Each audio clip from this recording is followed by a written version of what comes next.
오늘 하나님 말씀은 마태복음 10장 32절에서 33절에 있는 말씀을 함께 보도록 하겠습니다.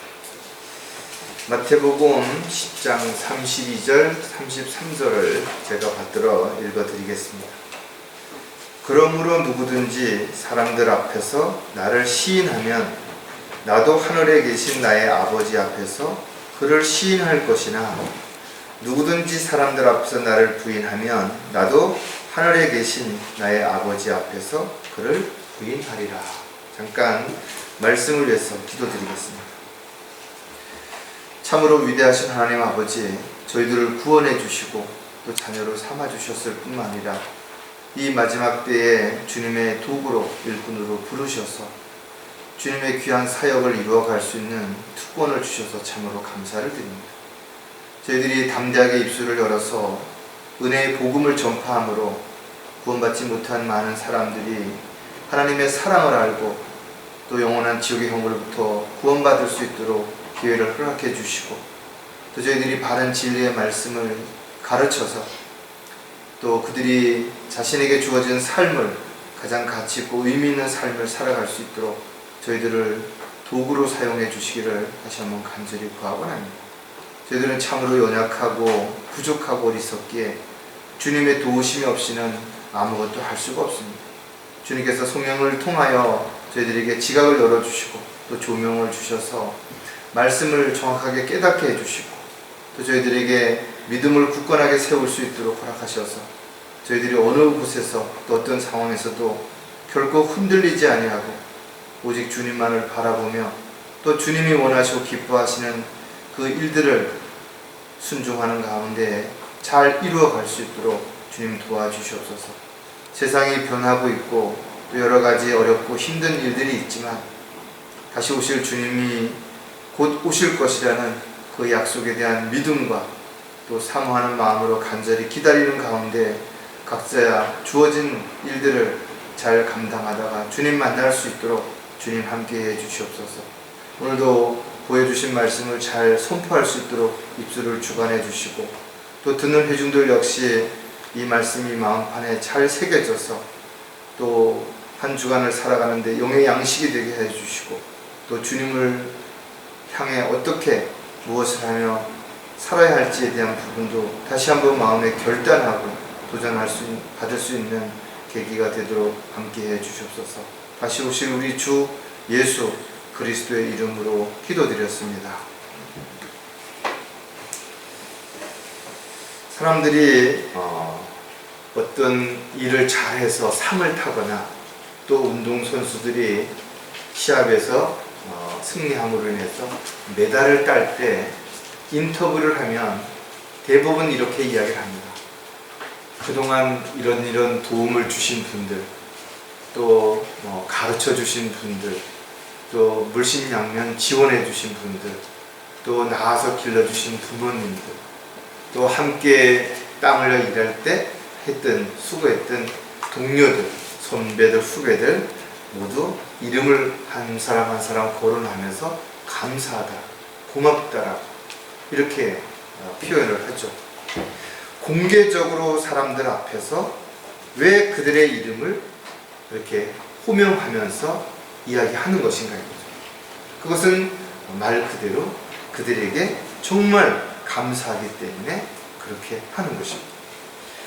하나님께서는 죄인들을 구원하시기 위하여 하늘 보좌를 버리시고 가장 천한 인간의 모습으로 이 땅에 오신 것입니다. 그리고 참으로 수치와 멸시와 천대를 다 받으시고 십자가에서 피 흘려 죽기까지 하신 것입니다. 왜 그렇게 하셨는가 하면 저와 여러분 그리고 또 모든 죄인들을 영원한 지옥의 형벌로부터 구원하기 위해서 그렇게 하신 것입니다. 자, 그렇다면 하나님께서는 십자가에서 사랑을 다 이루신 것입니다. 또 모든 사람들에게 구원의 길을 열어주신 것입니다. 그렇다면 이 세상에 살고 있는 모든 죄인들은 다 구원을 받을 수 있는 것인가? 결코 그렇지 않죠. 왜냐하면 어떤 사람들은 복음을 듣고도 그 복음을 외면하는 사람이 있어요. 거부하는 사람이 있어요. 또 복음을 들었을 때 믿는다라고 말하지만 실질적으로 예수님을 마음의 구세주로 영접하지 않는 사람들이 있습니다.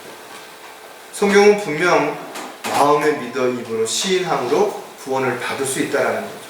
즉 자신이 알았다면 그 다음엔 믿어야 되는 것이고 그 믿음을 결합시켜야 되는 것이고, 그래서 최종적으로 자신의 죄값을 인정하고 그 십자가에서 피 흘려 죽으셨다가 부활하신 예수님으로 인해서 구원받을 수 있는 놀라운 하나님의 은혜와 선물이 주어진 것을 믿고 받아들일 때 구원을 받을 수 있기 때문에 그런 것이에요. 그렇다면 구원받은 그리스도인들은 모두 하나님의 자녀가 되었고 또 하나님의 도구로 일꾼으로 쓰임받을 수 있는 기회가 분명히 주어졌습니다. 그렇다면 모두 그리스도의 심판석 앞에서 동일하게 상과 유업을 받겠는 것인가? 성경은 그렇지 않죠. 왜냐하면 하나님의 원칙에 따라 상과 유업을 받을 만한 일을 한 사람들에게는 거기에 합당한 보상을 해주시는 것이죠. 그러나 알면서도 행하지 않은 사람들은 주님 앞에 서게 되는 날 오히려 수치와 부끄러움을 당할 수 있기 때문에 그런 것입니다. 따라서 그리스도인들이 이 세상을 살아가는 동안 어떻게 살아야 될 것인가, 무엇을 하며 살아야 될 것인가에 대한 부분들을 성경은 정확하게 가르쳐주고 있는 것입니다.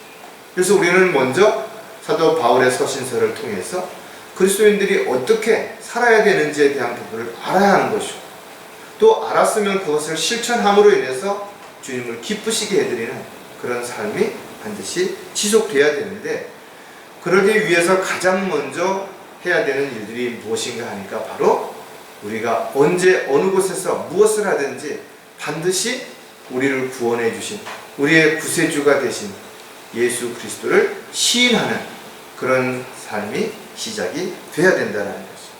오늘 설교 제목은 어디에서 주님을 시인해야 하는가? 한번 여러분들은 스스로에게 질문해봐요. 나는 어디에서 과연 예수님을, 하나님을 시인해야 되는 것인가? 그냥 우리끼리 있을 때, 아는 사람들끼리 있을 때는 쉽죠.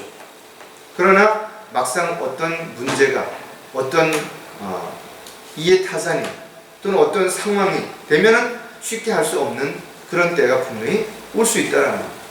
요즘 코로나로 인해서 집단적으로 확진자가 교회에서 나오다 보니까 오히려 주변에 교회 다니지 않는 사람들은 왜 하나님을 믿는 사람들이 왜 그렇게 질서를 안 지키고 그 정부의 방침에 따르지 않느냐 이렇게 비난하죠. 또 하지 말라고 그렇게 하는데 왜 굳이 법을 어기고 그렇게 하려고 하느냐 이렇게 손가락질 한다라는 것이, 이런 상황에서 사람들이 교회에 다닌다라는, 같이 교회에 가자라는 말하기가 어렵다라고 이렇게 말합니다. 또 그러므로 인해서 손해를 볼 수도 있고 공격을 당할 수도 있다는 걸 알기 때문에 사람들은 이런저런 이유와 핑계를 대서 자신의 신분을 감추고 그러지 않은 것처럼 그렇게 할 수 있다는 거죠. 사실은 우리가 공개적으로 자신의 신분을 드러내는 것이 바로 신앙 고백이라고 표현할 수가 있죠. 또 그렇게 살아갈 때 우리에게서 성령의 열매, 즉 아름다운 간증들이 우리의 삶을 통해서 드러나게 되는 거죠. 우리가 사람들 앞에서 공개적으로 예수 그리스도를 시인하게 된다면 이제부터는 우리의 삶이 공개적으로 사람들에게 보여지는 것이죠.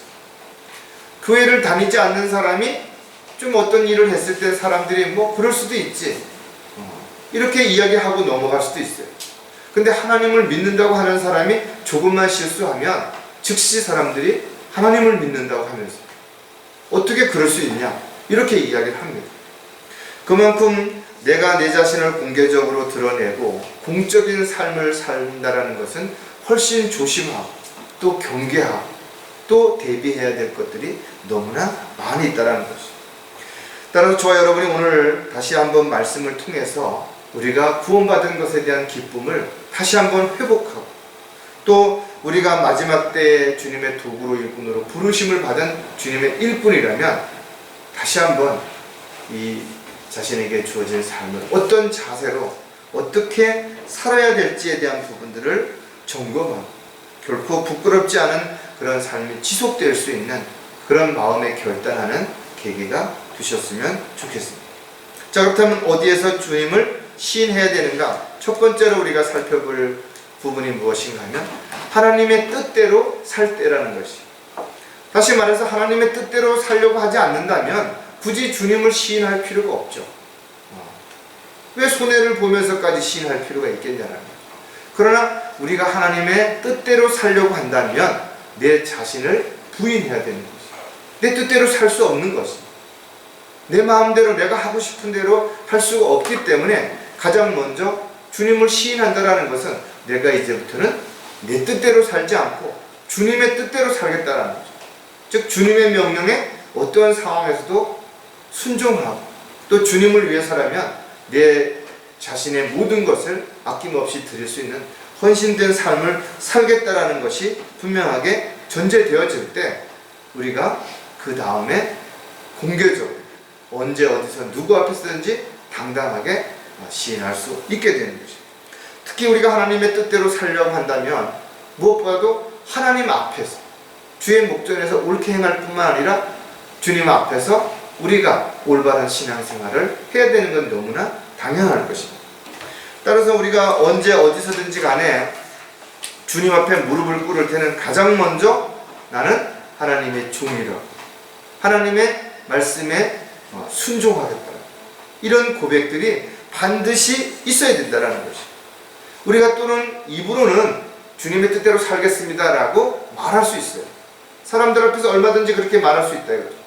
그런데 정작 내 마음을 다 감찰하시는 하나님 앞에서 나의 모든 것을 다 알고 계신 하나님 앞에서도 나는 하나님 뜻대로 살겠습니다. 또 살려고 지금 노력하니까 나를 좀 도와주십시오라고 과연 그렇게 말할 수 있겠는 것인가요? 따라서 저와 여러분이 어디에서 무엇인가를 행함에 있어서 반드시 하나님을 또 예수 그리스도를 구주로 인정하고 시인한다면 그것이야말로 우리의 믿음을 입증할 수 있는 신앙 고백이 된다는 것입니다. 하나님의 말씀을 통해서 우리가 진리의 지식을 알고 또 그것을 믿었다면 반드시 그것을 실행함으로 인해서 끊임없는 아름다운 열매들이 맺어져야 되는 것입니다. 따라서 하나님의 뜻대로 살지 않는 사람들은 자신이 하나님 앞에 지속적으로 올바른 신앙 고백을 하지 않고 있는 것입니다. 그러니까 말로만 사람들 앞에서 나는 하나님의 뜻대로 살겠다라고 말할 뿐이지 정작 하나님 앞에서는 나는 하나님 뜻대로 살겠다라는 고백이 없기 때문에 환경과 여건들이 달라지면 순간순간 마음이 변하게 되고 또 그때그때마다 이런저런 이유와 핑계와 변명을 앞세워서 자신을 합리화시키려고 하기 때문에 그렇다는 거죠. 우리는 모든 것들을 믿고 또 확신 가운데 행할 때 성령님을 통해서 놀라운 역사가 일어난다는 사실을 너무나 잘 알고 있죠. 그래서 우리가 하나님의 뜻대로 살고자 한다면 가장 먼저 어느 곳에 서든지 누구 앞에든지 반드시 주를 시인할 수 있어야 된다. 그리고 자신이 주님의 종이요 일꾼이라는 것을 인정해야 된다. 자, 그렇다면 하나님의 뜻대로 살 때 우리가 주님을 시인해야 하는 이유를 수도 없지 많지만 그 중에 또 몇 가지를 생각해 보면 하나님을 따라야 하기 때문에 우리가 주님을 시인해야 된다. 주님을 따르기 위해서는 반드시 우리가 먼저 시인을 해야 되는 거예요. 주님이 우리의 안내자가 되고 인도자가 된다면 우리가 그 인도자를 따르겠다라는 시인을 하지 않는다면 인도자가 우리를 어떻게 인도할 수 있겠냐는 거예요. 따라서 그리스도인들은 반드시 자기 십자가를 지고 주님을 따라야 된다라고 성경은 우리에게 가르쳐 주는 것이죠. 즉 자신의 십자가를 지기를 거부한다든지 또는 자신의 십자가가 너무 무겁다고 그 십자가를 벗어버린다면 결코 주님을 따를 수 없게 된다는 것이죠. 따라서 자신의 십자가를 진다는 것은 곧 자기 자신을 먼저 부인하는 것부터 시작이 되죠. 그래서 내가 뭘, 나는 뭘 라고 말하기보다는 주님께서 나에게 이렇게 요구하시기 때문에 이렇게 명령하셨기 때문에 이렇게 하라고 하셨기 때문에 나는 내 기분이나 감정이나 느낌이나 경험이나 지식과는 상관없이 그렇게 순종한다라고 말할 수 있어요. 베드로처럼 내가 생각하기로는 이렇게 했을 때는 절대로 깊은 물에 그물을 던져서 고기가 잡힐 수 없지만 주님께서 그렇게 하시기 때문에 내가 깊은 곳에 그물을 내린다는 거죠. 죄에 대하여 우리가 죽고 의에 대하여 살아갈 때 주님을 위해서 우리가 일꾼이 될 수 있는 것이에요. 왜냐하면 내가 죽지 않으면 자꾸만 내가 드러나는 것입니다. 나를 통해서 주님이 드러나야 되는데, 나를 통해서 그리스도의 향기가 나야 되는데 자꾸만 내가 드러나게 되면 그것은 하나님의 영광을 가리기 때문에 그런 것입니다. 누가복음 여러분들 잘 아시는 9장 23절의 말씀처럼 또 그들 모두에게 말씀하시기를 누구라도 나를 따라오려거든 자기를 부인하고 날마다 자기 십자가를 지고 나를 따라. 마태복음에도 이런 말씀이 있고 요한복음에도 이런 말씀이 있다. 자신을 죽은 것으로 여기지 않는다면 우리는 결국은 아담의 옛 성품이 남아있기 때문에 세상적이고 육신적인 삶을 살아갈 수밖에 없고, 육신적인 삶을 살아가면 끊임없이 영적인 삶을 살고자 하는데 반목하게 되니까 갈등을 갖게 되고 방황할 수밖에 없게 되는 거죠. 따라서 저와 여러분이 하나님과 동행하려고 한다면 가장 먼저 우리가 오늘 공부해야 될 것처럼 하나님을 따라야 되는데, 그러기 위해서 자신을 부인하고 십자가를 지는 것을 꼭 기억을 해야 돼요. 그렇게 할 때 우리의 겉사람은 날마다 썩어질지라도 속사람이 더욱 강성해질 수 있다는 거예요.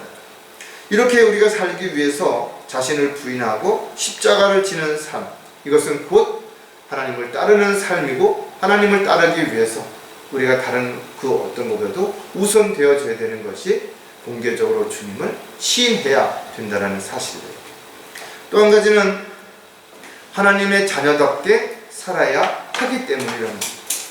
하나님의 자녀가 되는 것은 어떻게 보면 쉬울 수 있어요. 왜? 하나님께서 다 준비해 놓으신 것을 알고 마음에 믿으면 되는 거예요.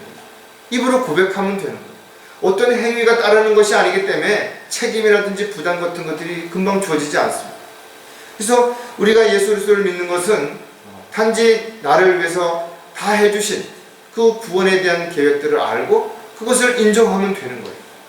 그러나 하나님의 자녀답게 사는 것은 결코 쉽지 않다는 거죠. 왜냐하면 하나님의 자녀로서 해야 할 일들과 하지 말아야 할 일들이 있기 때문에 그런 것이죠. 따라서 예수 그리스도를 개인의 구주로 믿고 영접한 후에는 우리가 반드시 먼저 생각해야 될 부분이, 이제는 내가 하나님의 자녀다. 신분이 바뀌었다라는 거죠.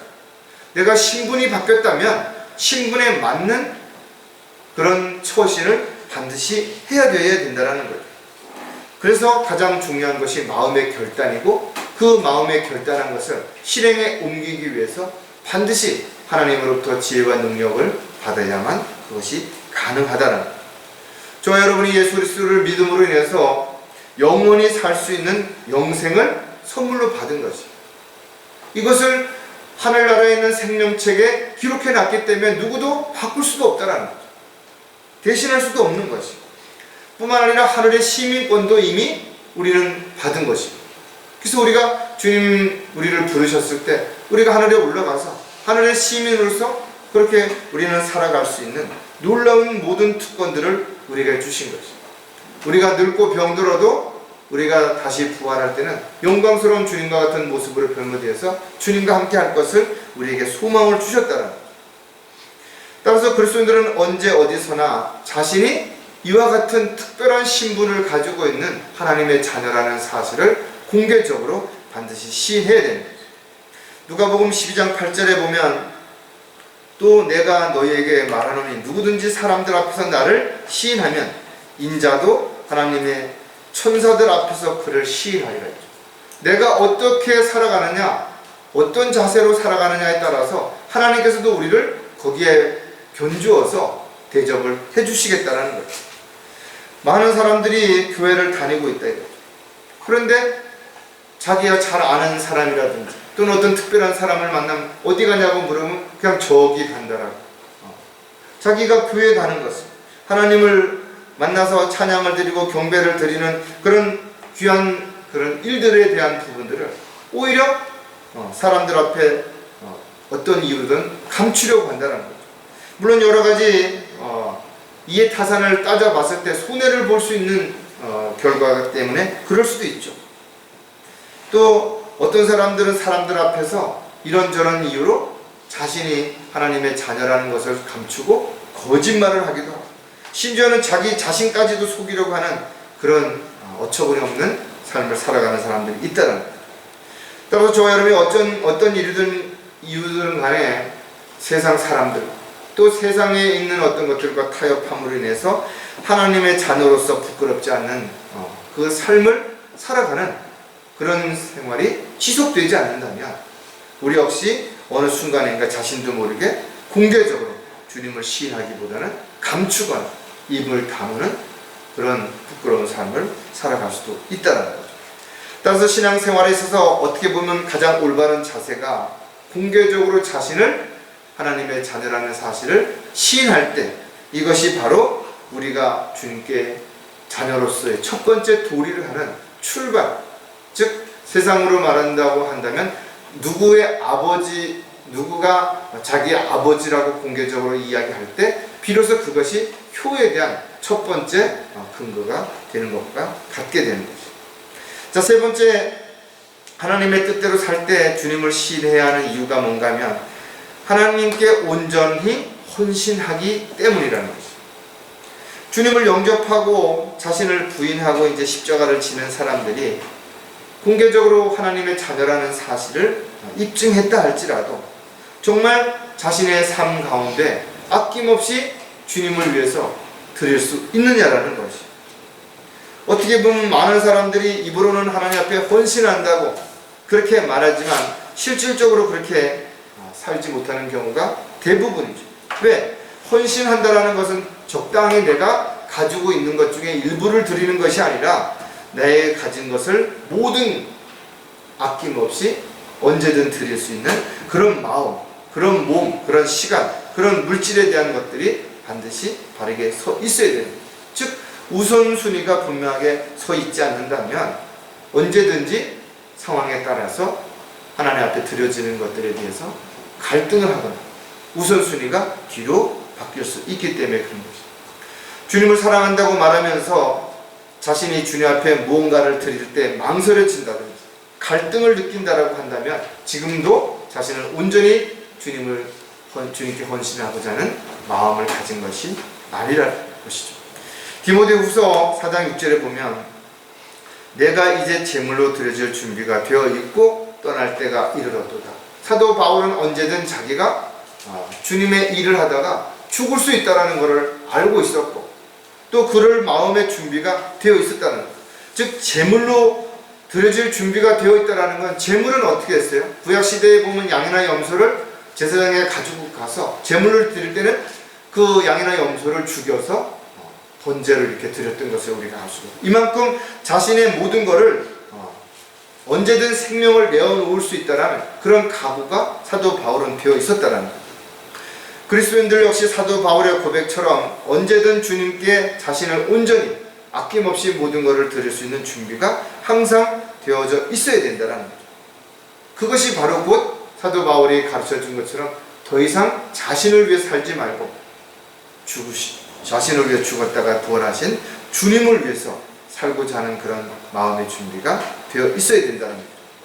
주님께 온전하게 헌신한 사람들은 어떤 특징을 가지고 있냐면 어떤 상황에서도 자신의 입장이나 또 자신의 생각을 앞세우지 않는다는 거예요. 왜냐하면 자신을 주님의 도구요 일꾼이라고 인정하기 때문에 그런 것이에요. 따라서 하나님께 자원해서 기쁨으로 모든 것을 아낌없이 내어드리는 것이야말로 진정한 헌신이고 이 헌신은 또 다른 우리의 신앙 고백이라고 표현할 수 있게 되는 거죠. 따라서 어떤 일을 하든지 또 무엇을 들이시든 간에 그것이 억지로 마지못해서 어쩔 수 없는 상황에서 드려지는 것이라는 것은 결코 하나님을 기쁘시게 해드릴 수 없을 뿐만 아니라 이것은 올바른 헌신이라고 말할 수 없다는 거예요. 저와 여러분이 언제 어디에서 주님을 시인해야 되는 것인가? 가장 먼저 하나님 앞에서 하나님의 뜻대로 살고자 할 때 자신의 모든 것을 다 알고 계시는 하나님 앞에 진실되게 자신을 하나님의 자녀로 일꾼 또 하나님의 도구로 헌신하는 그런 삶에 있어서 온전히 시인하는 그런 저와 여러분이 되어야 될 것입니다.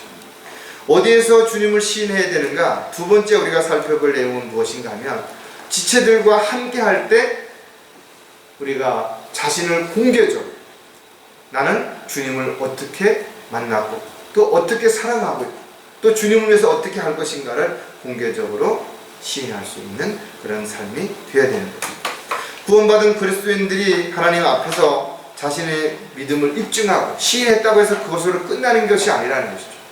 우리는 하나님 앞에서 기도할 수 있고 교제할 수 있지만 또 말씀을 통해서 우리가 많은 부분들을 깨닫고 배울 수 있지만 우리가 그런 것들을 이제 함께하는 지체들과 나누고 또 교제하는 가운데 또 함께 일하는 가운데서 각자 자신의 역할 또 자신이 있어야 할 자리에서 해야 할 일들이 분명히 있기 때문에 그렇다는 것. 따라서 우리가 지체들 앞에서 자신의 신앙을 고백하는 것은 한 발 더 나아가서 이제는 하나님 자녀로서 하나님의 일꾼으로서 나도 함께 뭔가를 하겠다라는 그런 마음의 결단이 있어야만 그것이 가능하다는 것. 우리가 왜 지체들 앞에서 이런 신앙 고백이 필요한 것인가 하면 어떤 일을 할 때 내가 누구인지 내가 또 어떤 마음 어떤 자세로 뭔가 하려고 하는지에 대한 부분이 반드시 공개되어야 되기 때문에 그렇다라는 거예요. 그래서 우리가 구원받은 그리스도인들이 교회에 오면 가장 먼저 해야 되는 일들이 바로 회중들 앞에서 공개적으로 구원 간증을 하는 것입니다. 나는 어떻게 누구로 인해서 복음을 듣고 어떻게 구원을 받았다. 이것을 공개적으로 신앙 고백을 했을 때 지체들이 이분이 하는 이 이야기를 들어봤을 때 간증을 봤을 때 이것은 그냥 꾸며낸 이야기나 감정이나 기분이 아니라 정말 예수 그리스도를 개인의 구주로 영접한 것이 분명하구나 이렇게 받아들여질 때 함께 뭔가를 일할 수 있는 기회가 분명히 될 수 있게 되기 때문에 그렇다는 거죠. 구원받은 그리스도인들이 지역교회의 회중이 되어야 하는 여러 가지가 있지만 가장 중요한 것은 지역교회에서 함께 경배를 드리고 찬양을 드리고 기도하는 또 교제를 나눌 수 있기 때문에 그렇죠. 뿐만 아니라 하나님의 말씀을 통해서 영적인 양식들을 우리가 공급하고 또 지역교회에서 영적 전쟁을 위한 또 훈련을 받을 수 있기 때문에 바로 지역교회가 반드시 필요한 것이라는 것이죠. 그래서 지역교회 회중으로서 신앙 고백을 한다는 것은 내가 이제 이 교회 회중으로서 적극적으로 하나님의 사역에 동참하겠다는 것을 자신의 의지를 표명하는 것이죠. 또 함께 어떤 일이 있더라도 그 고난에 동참함으로 인해서 또 주님의 영광에 함께 참여할 수 있다는 마음의 결단을 표현해 주는 것이죠. 그래서 하나님의 피로 세워진 교회는 지체들이 모여서 주님의 몸을 이루고 그 지체들이 서로 사랑하고 협력하고 또 함께 할 때 주님의 귀한 사역을 이루어갈 수 있는 놀라운 결과가 나타나죠. 그래서 지체들은 서로 사랑하고 섬기고 겸손한 이런 생활이 지속되어야지 어떤 이유도 서로를 비난한다든지 비교한다든지 경쟁한다든지 이런 것들이 돼서는 안 된다는 거예요. 주님의 영광을 위해서 함께 힘을 합쳐서 일할 때 교회가 더욱 강성한 교회가 될 수 있고 하나님의 피로 세워준 이 교회를 통해서 하나님께 영광을 돌려드릴 수 있기 때문에 그렇다는 거예요. 자, 지체들과 함께 할 때 주님을 시인해야 하는 또 몇 가지 이유들을 한 가지씩 살펴보면 공개적으로 인정해야 하기 때문이라는 거죠. 즉 내가 어떤 사람인지 지체들이 잘 모르잖아요. 그러니까 지체들 앞에서 공개적으로 우리가 내가 구원받은 하나님의 자녀로서 난 이 교회 회중이 되고 싶다라는 것을 공개적으로 인정하기 위해서 바로 지체들 앞에서 신앙 고백을 해야 된다는 것이죠. 그것이 바로 우리가 지역교회의 두 가지 예식 중에 하나가 되는 바로 침례라는 것입니다. 그래서 구원받은 그리스도인들은 반드시 침례에 순종해야 되는 거죠. 침례를 받음으로 인해서 구원을 받는 건 아니죠. 그러니까 일반 많은 교회에서 세례를 받았기 때문에 자기는 구원받았다고 말을 하는 사람이 있다면 모두 잘못 알고 있는 것이죠.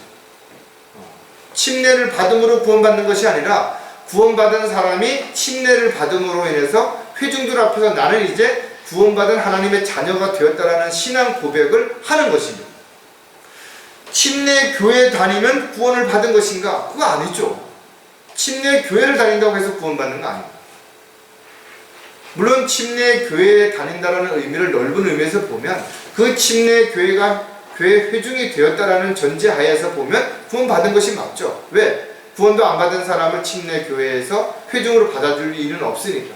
그러나 단지 침례 교회라는 이름을 가지고 있는 교회에 다닌다고 해서 자기 구원받은 사실도 없는데도 그 교회 다니면 모든 걸 다 얻느냐? 그렇지 않다라는 거죠.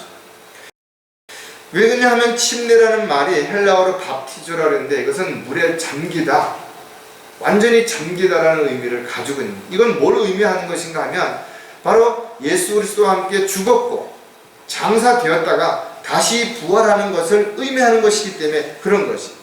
그래서 여러분들도 침례 받을 때 그렇게 질문한다 이거죠. 목자가 질문하잖아요. 구원받은 사실이 있습니까? 예. 그러면 형제나 자매의 신앙 고백에 따라서 침례를 준다. 아버지와 아들과 성령 이름 침례를 주는데 이제 예수 그리스도와 함께 십자가에 죽었고 장사되었다가 부활하는 것들, 이 부분을 분명히 공개적으로 시인하는 것이. 따라서 그리스도인들이 헌신하는 가장 첫 번째가 뭐냐? 공개적으로 이것이 침례에 순종하는 것이라는 것입니다. 자, 그렇다면 베드로전서 3장 21절에 나와 있는 내용을 통해서 우리가 좀 더 살펴보면, 물은 예수 그리스도의 부활하심으로 인하여 이제 우리를 구원하는 모형이니, 꼭 기억하셔야 됩니다. 모형이니 곧 침례라. 이것은 육체의 더러움을 제거하는 것이 아니라 하나님을 향한 선한 양심의 응답이다. 즉 죄를 씻어내는 예식이라고 해서 세례라는 말을 쓰는데, 세례라고 하는 것이 결코 침례와 동일하지 않다라는, 왜? 그 의미가 다르다라는 거죠. 단지 물이 없어서 약식으로 어떤 물을 뿌리는 것이 세례다, 그런 의미가 아니라는 거죠. 완전하게 우리가 물에 잠김으로 인해서 예수님도 요단강에서 그렇게 했던 것처럼 완전히 잠긴 것이 침례라는 것, 이것이 신앙 고백이라는 것을 우리는 반드시 기억해야 되는 거죠. 따라서 침례에 순종한 그리스도인들은 더 이상 자신의 육신의 만족을 위해서 살지 않고 주님을 위해서 살겠다라는 것을 공개적으로 지체들 앞에서 표출한, 시인한 그런 모습이기 때문에 그 이후에는 자신의 회중들 앞에서 공개적으로 자신의 모습들을 드러내는 것입니다. 그래서 그리스도인들은 자신의 신분을 공개하는, 또 자신이 하고자 하는 일에 대한 계획들을 공개적으로 하는 이유가 무엇인가 하면 이 모든 것이 하나님의 뜻 가운데서 이루어지는 것이기 때문에 지체들 앞에서는 과감하게 그 모든 부분들을 공개하고 필요하다면 기도를 요청할 수 있는 그런 저와 여러분이 되어야 되는 것입니다. 따라서 지역교회 회중으로서 자신이 있어야 할 자리와 또 역할이 있음을 분명히 알아야 될 뿐만 아니라 책임과 의무를 다 할 때 이것이 바로 주님께 영광을 돌려드리는 그리스도인들의 삶이 될 수 있다는 것입니다. 또 한 가지, 지체들과 함께 할 때 주님을 시인해야 하는 이유가 무엇인가 하면 회중으로서 해야 할 일들이 있기 때문이라는 것입니다. 지역교회는 한마디로 말해서 주님의 몸인 것입니다. 교회의 머리는 바로 예수님이시기 때문에 그렇다는 거죠. 그렇다면 주님의 몸된 교회에는 다양한 지체들로 형성이 되어 있죠. 어떤 지체는 손과 같은 역할, 어떤 지체는 입과 같은 역할, 어떤 지체는 눈과 같은 역할, 어떤 지체는 발과 같은 역할, 다 해야 할 일들이 다르다는 거죠. 그래서 고린도전서 12장에 보면 만일 한 지체가 고통을 받으면 모든 지체가 그와 함께 고통을 받으며 만일 한 지체가 영광을 얻으면 모든 지체가 함께 기뻐하느니라. 여러분들의 몸의 일부분을 한번 생각해봐요. 발이 아프면 그 발이 걷지를 못하죠. 그럼 그 걷지 못하는 것 때문에 온 몸이 다 어디를 가고 싶어도 갈 수가 없습니다. 마음대로 움직일 수가 없어요. 고통을 받는 거예요. 또 어떤 사람이 손으로 어떤 일을 잘해가지고 메달을 땄어요. 그러면 손만 그 사람이 어떤 TV에 나와서 사람들한테 칭찬을 받는 게 아니라 그 손뿐만 아니라 그 사람 얼굴도, 그 사람의 몸도, 이름도 다 나와서 칭찬을 받게 되는 것처럼 우리가 지역교회 안에서 지체로서 한 몸의 역할은 그처럼 나 하나로 인해서 다른 사람들에게 피해가 될 수도 있고 또 나 하나로 인해서 다른 지체들에게 영광을 함께 나누는 결과를 얼마든지 가져올 수도 있다는 거예요. 따라서 어떤 지체도 소중하지 않은 지체가 없는 거예요. 보이지 않는다고 해서 내 몸속에 있는 어떤 장기들이 소중하지 않은 것 아니잖아요. 이처럼 우리가 겉으로 드러나게 뭔가 일을 하는 지체들만이 아니라 뒤에서 기도하는 지체들, 또 어려운 지체들을 보살피는 지체들, 모두가 다 소중한 지체라는 사실을 반드시 기억해야 되는 거죠.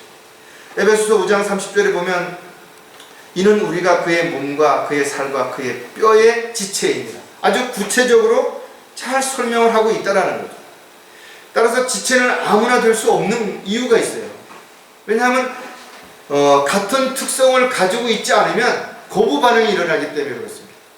예를 들어 어떤 사람이 간에 문제가 생겨서 간 이식을 받아야 된다면 그 사람이 간 이식을 받기 전에 먼저 자신의 간이 어떤 특성을 가지고 있는지를 조사하고 그 다음에 가족이라든지 또 그것이 잘 맞는 사람을 찾아서 분석을 한 다음에 같은 성질, 같은 어떤 역할들을 할 수 있는 것이 잘 맞았을 때 이식을 할 수 있어요.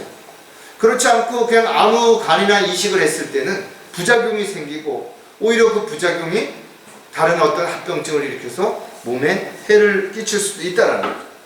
이것을 다시 우리가 영적인 입장에서 보면 교회 안에 구원받지도 않은 사람이 마치 구원받은 것처럼 거짓말을 하고 들어와서 회중이 되어서 또 지체들과 같이 어울리기 시작하다가 어느 날 그 한 사람으로 인해서 교회가 분열이 일어나고 여러 가지 문제가 생길 수 있는 그런 결과가 있을 수 있다는 것을 우리에게 분명히 가르쳐 주는 것입니다. 따라서 각 지체가 각자의 역할이 있고 있어야 할 자리가 있는 것처럼 교회 안의 지체들도 앉아야 할 자리, 해야 할 일, 또 할 수 있는 능력, 이것이 다 다르고 거기 적지적소에 필요한 요소가 있다는 거죠. 그래서 나는 교회에 뭐 별로 할 일이 없다든지 나는 교회에 큰 역할을 하는 게 없다, 그런다면 생각을 해봐야 되는 거예요. 내가 어떤 역할이든지 분명 이 교회에서 아주 소중한 역할을 하고 있다는 거예요. 따라서 지역교회는 많은 사람들이 있어야만 하나님의 일을 하는 게 아니에요. 우리 안에 뭐 간도 한 10개 되고 뭐 콩팥도 한 5개 되고 그래서 예를 들어 콩팥이 시원치 않으면 또 바꿔치기를 하고 그럴 수 있는 부분이 아니라는 거죠. 즉 지역교회가 형성되는 건 하나님께서 거기에 꼭 필요한 만큼, 만약에 일을 많이 해야 되는 그런 지역교회라면 또 그만한 어떤 역량이 필요하다면 간 역할을 하는 지체가 2명일 수도 있고 3명일 수도 있겠죠. 그러나 단지 사람이 많아서 또 어떤 특별한 능력과 어떤 찬양을 잘하는 사람이 많다든지 봉사를 잘하는 사람이 많다든지 그래서 그 교회가 강한 교회가 되는 것은 분명히 아니라는 것이죠. 즉 교회 안에 각자의 균형과 조화를 잘 이룰 때 그 교회가 강성한 교회가 될 수 있고 하나님의 능력에 합당한 교회가 될 수 있습니다. 또 한 가지 지체들과 함께 할 때 주님을 신뢰해야 하는 이유는 뭐냐면 사역에 동참해야 하기 때문이라는 거죠. 하나님의 사역이 이루어지는 곳에는 반드시 하나님의 일꾼들이 필요하죠. 그 일꾼들이 바로 교회의 지역교회 지체들이라는 거죠. 따라서 함께 지체들은 어떤 사역이든지 간에 동행할 때 또 동참할 때 또 자신의 역할을 충실히 할 때 그 일들을 잘 이루어갈 수 있게 되는 거죠. 하나님의 사역은 반드시 하나님께서 일꾼을 부르시고 능력을 주시고 또 어떤 직분을 맡기심으로 인해서 그 일에 합당한 도구로 사용하게 되는 거죠. 하나님께서 아무나 그냥 하나님의 일꾼으로 쓰시지 않는다는 거죠. 또 내가 하나님의 일을 한번 해보겠다라고 자원한다고 해서 하나님이 아무나 그 일을 맡기시지 않는다는 거죠. 따라서 교회는 하나님의 피로 세우시고 목자를 통해서 교회를 이끌어갈 때 하는 동역자들이 반드시 필요하다. 왜? 어떤 일을 혼자 할 수도 있지만 또 어떤 일들은 연합해서 그 일들을 해야 되기 때문에. 그래서 교회 안의 지체들에게 재능이 다르고 또 은사가 다르게 주어지는 이유라는 것이죠. 로마서 8장 28절에 보면 우리가 알거니와 하나님을 사랑하는 자들과 그분의 목적에 따라 부름받은 자들에게는 모든 일이 합력하여 선을 이루느니라. 그래서 각자의 역할을 잘 할 때 그 일들이 잘 이루어가는 거예요. 예를 들어서 어떤 사람들이 달리기를 한다 이거죠. 근데 달리기를 하는데 그 사람이 달리기는 잘 해요. 근데 호흡이 가쁘면 오래 달릴 수 있겠냐라는 거죠.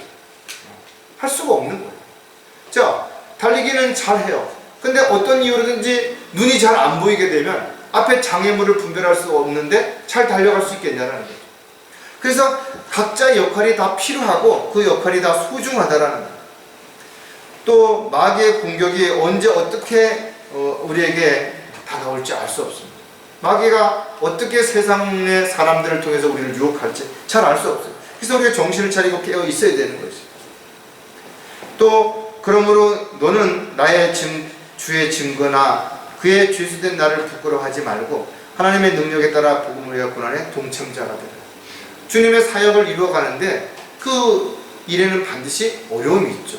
힘들고 또 경제적인 또 시간적인, 그러나 그 일에 동참자가 되라는. 왜? 그렇게 했을 때 주님 앞에 함께 할 때 상과 유업을 받을 수 있기 때문에 그렇다는 겁니다. 아무리 개인적으로 은사가 특별하고 열정이 있고 또 재능이 있다 할지라도 지체들 간에 서로가 연합이 되지 않으면 그 틈새를 마귀가 비집고 들어와서 서로를 이간질시키고 너는 잘하는데 다른 지체들은 형편없지 않냐? 너가 굳이 여기서 이렇게 할 필요가 있냐? 그렇게 부추기거나 교만하게 만들어서 마귀는 분열을 일으키고 또 서로를 힐난하고 공격하게 함으로 인해서 하나님의 사역을 이루어가지 못하는 그런 형편없는 파괴되는 교회로 만들게 된다는 겁니다. 따라서 지역교회가 강성해지기 위해서는 무엇보다도 지체들이 서로 함께 할 때, 서로 자신의 역할을 충실할 때 그것이 가장 능력 있는 교회가 될 수 있다는 거예요. 그러기 위해서는 지체들에게 어떤 것도 숨기지 말고 자신을 분명하게 드러냄으로 인해서 공개적으로 인정하고 또 자신의 위치에서 함께 동참함으로 주님의 귀한 사역들을 잘 이루어갈 때 바로 주님께 영광을 돌려드리는 삶을 살아갈 수 있게 됩니다. 마지막으로 어디에서 주님을 시인해야 되는가? 바로 죄인들을 만날 때 해야 된다. 우리가 하나님 앞에서도 잘 자신을 드러내고 공개적으로 시인했어요. 또 지체들 앞에서도 주님께 영광을 돌려드리는 이런 교제가 잘 이루어져요. 그런데도 불구하고 그가 거기서 끝난다면 우리가 정작 해야 될 가장 중요한 일은 바로 죄인들에게 다가가서 그들에게 복음을 전함으로 인해서 그들이 구원받고 진리를 알고 하나님께 영광을 돌려드리는 삶을 살아갈 수 있도록 우리를 부르셔서 그 일을 맡기셨는데 가장 중요한 그 일을 하지 않는다면 하나님의 자녀로서 성도로서의 역할은 충분히 했다 하더라도 일꾼으로서의 역할은 잘하지 못하는 경우가 되기 때문에 그렇다는 겁니다. 따라서 저와 여러분이 지역교회 회중이 되는 것도 중요하고 또 하나님 앞에 날마다 무릎을 꿇는 것도 중요하지만 더 나아가서는 우리가 구원받지 못한 사람들에게 복음을 전하기 위해서 믿지 않는 가족들 또 이웃들, 동료들 우리가 만나는 다양한 사람들이 구원받지 못했다면 그들이 누구이든 어떤 상태에 있든 간에 한 가지 분명한 것은 그들 모두가 다 구원받아야 할 대상이라는 것이죠. 그리고 하나님께서는 그들이 구원받기를 원하신다는 것이죠. 따라서 우리가 그들에게 복음을 전하기 위해서는 항상 조심해야 되는 이유가 우리가 복음을 전할 때 그들에게 신뢰를 얻지 못하면 우리가 하는 말이 아무리 진리를 하더라도 그 진리를 그들이 받아들이지 않는 것이죠. 그래서 너나 잘해라 이렇게 될 수 있기 때문에 우리가 항상 사람들이 보든 안 보든 간에 우리가 정직하고 본이 되는 삶을 통해서 사람들이 참 저 사람은 언제 봐도 변함이 없다. 언제 봐도 신뢰가 된다. 이렇게 했을 때 저 사람이 하는 말은 분명 신뢰가 있는 말이야. 그래서 그들이 우리가 전하는 복음을 듣고 구원받을 수 있는 기회가 주어질 수 있죠. 반대로 우리의 삶이 가는 곳곳마다 분열을 일으킨다든지 어떤 다툼을 일으킨다든지 우리의 어떤 행실이 썩은 냄새가 나고 불법을 행하는 이러는 모습들이 사람들에게 보여진다면 우리가 그 다음에 아무리 이야기를 한다 하더라도 사람들이 그것을 믿어주겠는 것인가요? 비록 지금은 우리가 당장 어떤 열매가 드러나지 않는다 하더라도 당장 어떤 우리가 사람들에게 복음을 전했을 때 그들이 받아들이지 않는다 하더라도 우리가 지속적으로 우리가 행실을 올바르게 하고 복음을 전하고자 하는 그 마음을 가지고 다가간다면 언젠간 그들이 우리가 하는 것이 옳은 것이라는 걸 알게 되고 하나님께 영광을 돌려드리는 때가 반드시 오게 될 것이기 때문에 저와 여러분은 하나님의 미랄이 죽어야만 많은 열매를 맺는다는 그 가르침처럼 우리가 때로는 복음을 전하다가 비난을 받고 욕을 먹고 손가락질을 당할 수도 있죠. 왜 내가 굳이 저 사람들에게 이렇게 해야 되느냐 하고 그런 마음이 순간 들을 수도 있을 거예요. 그럼에도 불구하고 우리가 또다시 그들에게 찾아가서 또 복음을 전하고자 하는 그 마음이 왜냐하면 주님께서는 그들이 구원받기를 원하는 것이에요.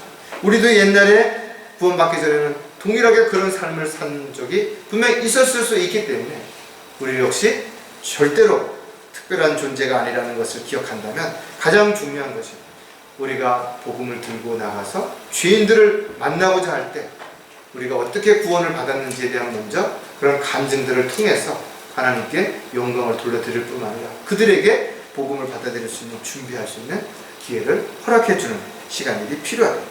자, 세상 죄인들 앞에서 주님을 신뢰해야 하는 여러 가지 이유가 있지만 그 중에 가장 중요한 것이 세상 사람들과 구별되어야 하기 때문이랍니다. 사람들은 우리를 볼 때 정말 역시 교회 다니는 사람은 뭔가 좀 다르다. 하나님을 믿어서 그런지 어려운 상황인데도 결코 뭐 저렇게 불안해하거나 두려워하지 않는다. 이런 모습들을 느꼈다라고 이야기할 때 내가 좀 뭔가 그들에게 좀 다르게 비춰졌구나. 이렇게 돼야지. 잘난 척하고 똑똑한 척하고 뭔가 아는 척하고 그래서 뭔가 다르다. 이거는 아니죠. 그래서 그리스도인들은 더 자신을 낮춰서 겸손하고 사도 바울처럼 사람들의 수준에 맞춰갖고 거기에 맞게끔 이렇게 잘 표현할 수 있는 것들이 반드시 필요하다. 그리스도인들은 세상으로부터 불러냄을 받은 사람들을 의미하죠. 그래서 다시 말해서 에클레시아, 불러냄을 받은 무리를 교회라는 표현하는데 저와 여러분이 바로 교회라는 즉 우리가 구원받은 성도들을 교회라고 표현한다면 우리가 곧 세상과 구별된 삶이 반드시 필요하죠. 따라서 말이라든지 행동은 물론 우리가 살아가면서 보여지는 모든 것들이 세상 사람들이 볼 때 분명 구별되는 그런 모습들이 반드시 보여져야 되는 거죠. 더 이상 육신적이거나 또 세상적인 것들에 얽매여서 또 거기에 마음을 뺏겨서 살아가는 그런 모습이 아니라 정말 어떻게 보면 정말 저 사람들은 좀 다른 사람들과 좀 많이 다르다. 이런 어떤 모습들, 나그네의 순례자같이 살아가는 모습들이 그들에게 분명히 구별되어지게 분명히 보여야 돼요. 이것이 우리가 주님이 우리에게 내가 거룩하니 너희도 거룩하라. 그 말씀을 따라 살고자 하는 그런 마음에서부터 출발된 변화된 모습이라고 볼 수가 있겠죠. 골로새서 3장 10절에 보면 그러므로 너희는 하나님의 택함을 받은 거룩하고 사랑받는 자로서 자비로운 마음과 친절과 마음의 겸손과 온유와 오래 참음으로 옷 입는다. 옷 입는다라는 것은 우리의 행위를 의미하는 거예요. 그럼 우리의 행위가 어떻게 보여져야 되느냐? 자비로운 마음, 친절한 그런 마음, 겸손한 마음, 온유하고 오래 참는 그런 모습들이 사람들 앞에서 분명하게 보여져야 된다. 이렇게 살아갈 때 우리를 보면서 사람들은 하나님께 영광을 돌려드리게 되게 될 것이에요. 이러한 삶을 살기 위해서는 우리가 하나님의 말씀을 알아야 되겠지만 또 말씀을 반드시 믿고 확신 가운데 실행에 옮겨야만 되는 거예요. 무엇보다도 성령님의 인도하신 가운데 성령의 능력 가운데 살아갈 때 그것이 가능해질 수 있다는 거예요. 왜? 죄와 또 세상과 피질로부터 분리되고 성별된 삶을 살아가기 위해서는 많은 공격과 방해와 어려움을 당할 수 있기 때문에 그렇죠. 자, 죄인들을 만날 때 주님을 신뢰해야 하는 또 다른 이유는 은혜의 복음을 전해야 하기 때문입니다. 여러분들이 복음을 전할 때 상대방에게 가장 쉽게 접근하는 방법은 내가 이렇게 살았는데 내가 주님을 몰랐을 땐 이런 가치관, 이런 계획을 가지고 살았는데 내가 주님을 만났을 때 이렇게 내가 변했다는 거죠. 내 생각이 변했고 가치관이 변했고 삶의 목표가 변했다. 이런 부분들을 보여줌으로 인해서 또 설명함으로 인해서 사람들에게 쉽게 복음을 듣고 구원받는 것이 결코 어려운 것이 아니고 또 뭔가 특별하게 뭔가를 막 해야 되는 것이 아니라 이렇게 하나씩 배워가면서 할 수 있다는 걸 알게 되죠. 단지 그리스도인들이 세상 사람들과 함께 하지 않는다라는 것만으로 자랑해서 나는 세상 사람들을 안 만난다. 요즘 TV에서 자연인이라는 프로그램처럼 어디 산속에 가가지고 있으면서 세상 사람들을 안 만나는 것. 이것이 구별된 삶을 살아가는 거 아니죠. 왜냐하면 저와 여러분은 믿지 않는 사람들에게 복음을 증거해야 되는 바로 도구요 일꾼으로 쓰임 받을 수 있어야 되기 때문에 그렇다라는 거예요. 왜냐하면 무엇보다도 중요한 일이 우리에게 주어진 일이 바로 복음을 전하는 일이에요. 하나님께서 원하시는 일이 모든 죄인들이 구원을 받기를 원하시기 때문에 그렇다는 거예요. 특히 복음을 전하는 것은 아무나 할 수 있는 게 아니죠. 우리 교회에 오세요. 우리 교회가 어떻습니다. 건평이 얼마나 되고 사람이 얼마나 있고 주차장이 넓고 이런 얘기를 하는 게 아니라 왜 예수 그리스도를 믿고 구원받아야 되는지, 왜 당신이 죄가 있어서 지옥에 가는지에 대한 설명을 하게 되면 엄청난 고난을 받을 수도 있고 비난을 받을 수도 있기 때문에 아무나 복음을 전하는 거 아니에요. 천사들조차도 이 복음을 전할 수 있는 것을 허락하지 않으셨다라는 거죠. 저 여러분이 복음을 전할 때는 마귀의 공격을 받을 수도 있고 세상 사람들, 특히 친한 사람들에게도 비난을 받을 수 있기 때문에 많은 사람들이 은혜의 복음을 전파하는 것을 두려워 포기한다 이거죠. 그러나 저와 여러분이 주님으로부터 이렇게 큰 은혜를 입었다면, 사랑을 받았다면 세상에서 상을 타고 메달을 딴 사람들도 공개적으로 그렇게 시인하는데 어찌 우리가 사람들 앞에서 주님을 시인하는 것을 멈출 수 있고 감출 수 있겠냐라는 것이죠. 그래서 언제 어디서든지 간에 얼마든지 할 수 있게 됩니다. 고린도전서 1장 18절에 십자가를 전파하는 것이 멸망하는 자들에게는 어리석은 것이지만 구원을 받은 사람 우리에게는 하나님의 능력이에요. 저도 복음을 전할 때 이런 얘기 들은 적이 있어요. 너나 잘해라 이거죠. 또 그렇게 예수님을 잘 믿고 하나님을 믿었으면 잘 살아야 되는데 돈도 많이 벌고 사회적인 어떤 지위도 높아지고 뭔가 많이 되는데 10년이 되는데도 뭐 별로 변한 게 없지 않냐? 교회가 막 커졌다든지 사람들이 뭐 많아져가지고 뭐 대접을 받는다든지 뭐 이런 게 없지 않냐 이거죠. 세상으로 유명해지지도 않았지 않느냐 이거죠. 십자가는 죄인이 주님을 만날 수 있는 유일한 장소죠. 왜? 예수님께서 십자가에 피를 죽으심으로 인해서 구원의 길을 열어주셨기 때문에. 그래서 사도 바울은 십자가 외에 그 어떤 것도 자랑할 것이 없다고 말했거든요. 그래서 저와 여러분은 십자가를 자랑하는 게 너무나 소중하고 가치 있고 자랑스러운 일이에요. 그래서 세상 사람들, 특히 구원받지 않은 사람들이 볼 때는 십자가를 전하는 게 어리석게 보인다는 거죠. 아니 그 시간에 열심히 일을 해서 돈을 더 벌 수도 있고 성공할 수도 있는데 주일날 아침부터 교회 가고 또 성경을 읽고 기도하고 또 만나서 뭐 같이 교제하고 자신은 그 시간에 뭔가 연구하고 더 열심히 일해서 돈을 버는데, 그래서 그 사람들이 돈이 가치가 되고 또 사회적 기준이 되게 되면 우리가 어리석게 보여지는 건 당연할 수도 있다는 거죠. 하지만 저와 여러분이 끊임없이 복음을 전파하는 것은 주님 오실 때까지 반드시 지속되어야 되는 거죠. 아무리 마귀의 방해가 있고 공격이 있다 하더라도 우리가 은혜의 복음을 중단하게 된다면 구원받을 사람들이 구원받지 못하는 그런 결과를 가져올 수도 있기 때문에 그렇다는 거죠. 그렇다면 저와 여러분이 은혜의 복음을 전하는 데는, 복음을 전할 때마다 그 사람들이 구원받으면 얼마나 감사하고 즐겁고 신나겠어요. 그러나 거부하는 사람들도 있고 반대하는 사람들도 있고 공격하는 사람들도 있기 때문에 이 은혜의 복음을 전하는 것이 쉽지 않죠. 그래서 사도 바울도 은혜의 복음을 전하기 전에 나를 위해서 기도해달라고 기도 요청을 하는 것입니다. 여러분들도 반드시 기도하고 마음에 준비하고 성령님이 인도하심과 능력 가운데서 복음을 전할 때 비록 공격을 받고 방해를 받을지라도 그 일로 인해서 놀라운 결과가 일어날 수도 있고, 즉시 결과가 일어나지 않는다 하더라도 1년 후에 또는 10년 후에도 그 사람이 구원을 받을 수 있게 된다면 이 또한 얼마나 놀라운 경력이 될 수 있겠냐라는 것이죠. 또 한 가지 세상 주인들 앞에서 주님을 신뢰해야 하는 이유가 무엇인가 하면 올바른 신앙생활을 해야 하기 때문이라는 거죠. 오히려 여러분들이 세상 사람들 앞에서 나는 이런 사람이다, 나는 그리스도인이고 하나님의 자녀고 하나님의 일꾼이고 이렇게 이야기를 했을 때는 그 다음에 사람들 앞에서 자기가 혹시 뭔가를 실수한다든지 뭔가 잘못한다든지 또 어떤 순간 나쁜 생각을 가졌다 하더라도 그것을 실행할 수 없게 되죠.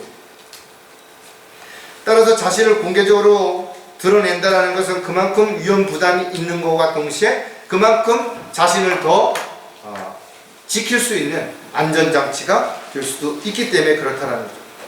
아무리 세상 사람들과 구별된다 할지라도 우리의 생활이 올바른 신앙생활이 되지 못하고 단지 윤리 도덕적인 면에서 사람들에게 칭찬을 받고 존경을 받는 것이라면 참으로 그리스도인들은 부끄러운 삶이 되는 것이죠.